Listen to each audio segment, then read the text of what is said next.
Alright guys, bear with me. I'm just going to make a really quick video of what I'm doing out here at the range with my sifter and stuff. Let me move this up here. I don't have my cool camera with the flip display, so now I got to use this little piece of crap.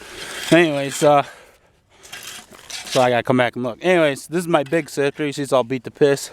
What I do with this is all the ground, throw it up, or the dirt, whatever, throw it up there.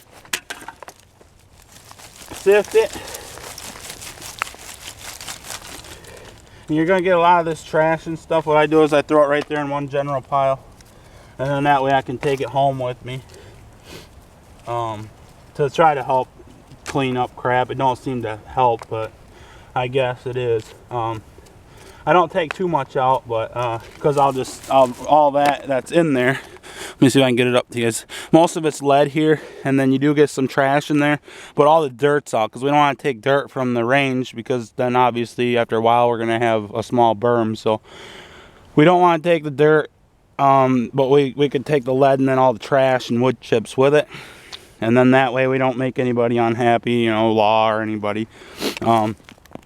But always fill your holes back in too when you're done and pack them real good so that don't wash out. But anyways, you can see there's a lot of bullets in there. This one's probably about 5 pounds. Then what I end up doing, let me put my bucket up here. This one doesn't have any sides on it so that I can bend it. Dump it all in the bucket. And then that'll all get washed out at home, and I'm going to show you that process. The old way that I was doing it was... Sorry if I'm going fast here, but I got limited time before dark and it's been raining. So anyways, put it in the sifter and I'll get it back. I'll get it into view here in a second. But anyways, you put it in the sifter. I'm gonna come up here where everybody can see it. Sift it out like normal. And then pick each individual bullet out at a time. And that is really, really time consuming. So I found that just taking the trash with you and everything is good.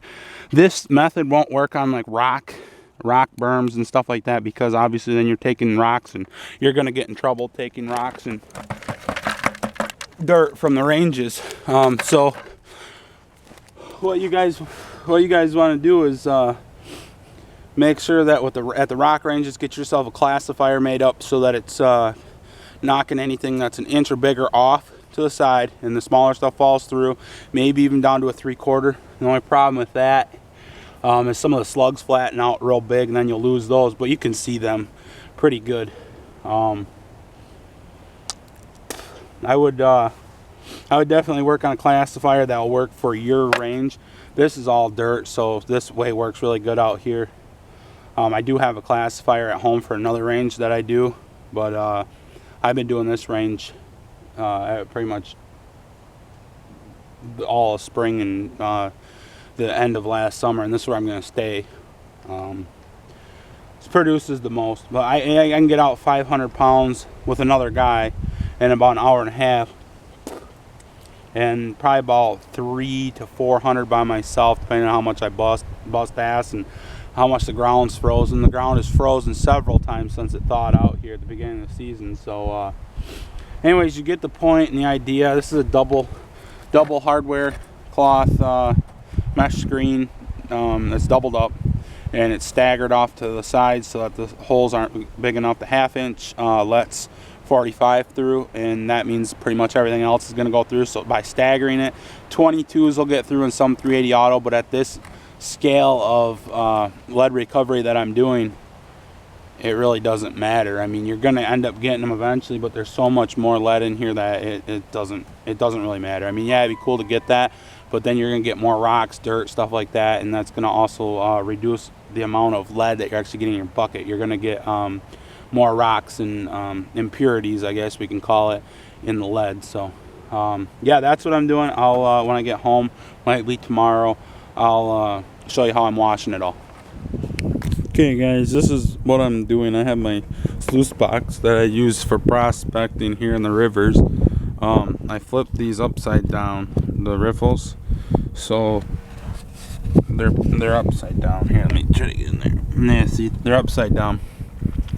What this does is I put the lead in up there, range lead. That's all range lead. I spray it with my hold on, with my hose that I have a little nozzle on there. And as I'm doing that, I work the lead down, goes down into here. The heavy lead will stay there or in that in that deal. And then the trash all comes out the bottom, all the light stuff. So that's what I got going on for washing it. I can do probably, I don't know, 250 pounds an hour or less. Less than an hour. I'm gonna say probably 45 minutes to do that. So anyways, that's how I'm washing it right now until I get my trommel done. So everything we got from the range today, I'll run through there tomorrow and have it all cleaned up, and then it'll be melted down by tomorrow night. Got probably, I don't know, 350 pounds today at the range, so not too bad. Half the berm was frozen, so alrighty.